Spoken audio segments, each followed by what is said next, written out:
খবর 24 সাথে আপনাকে স্বাগত। নতুন নতুন খবর জানার জন্য আমাদের চ্যানেলে চোখ রাখুন। নমস্কার দর্শক বন্ধুরা, স্বাগত আমাদের এই চ্যানেলে। তৃণমূল বিধায়ক তাপস সাহাকে তলব করল সিবিআই। টাকার বিনিময়ে চাকরির মামলায় তাপসকে শুক্রবার সিবিআই এর দুর্নীতি দমন শাখা নিজাম প্যালেসে তলব করেছে। এই নিয়ে দ্বিতীয়বার তলব করল সিবিআই। তাপস ছাড়াও এই মামলায় আরও 3 জনকে তলব করা হয়েছে। প্রথমে এই মামলায় তদন্ত করছিল রাজ্যের অ্যান্টি করাপশন ব্রাঞ্চ, পরে হাইকোর্টের নির্দেশে তদন্ত ভার নেয় সিবিআই। নিয়োগ দুর্নীতি মামলায় এর আগেও সিবিআই তলব পেয়ে নিজাম প্যালেসে হাজিরা দিয়েছিলেন তাপস সাহা। নদিয়ার তেহট্টে তৃণমূল বিধায়কের বাড়িতে তল্লাশিও চালান আধিকারিকেরা। কেন্দ্রীয় তদন্তকারী সংস্থার 12 জন আধিকারিক তাপসের বাড়িতে তল্লাশি চালিয়েছিলেন। তাপসের আপ্তসহায়কের বাড়ির পাশের পুকুরেও তল্লাশি চলে।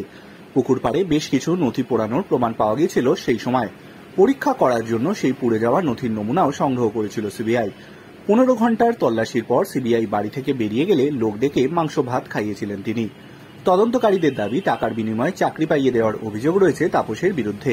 তৃণমূলের আরও একাধিক নেতামন্ত্রীর বিরুদ্ধে এই অভিযোগ রয়েছে। তবে সিবিআই তল্লাশির পর তাপস দাবি করেছিলেন তিনি রাজনৈতিক ষড়যন্ত্রের শিকার। Bureau report.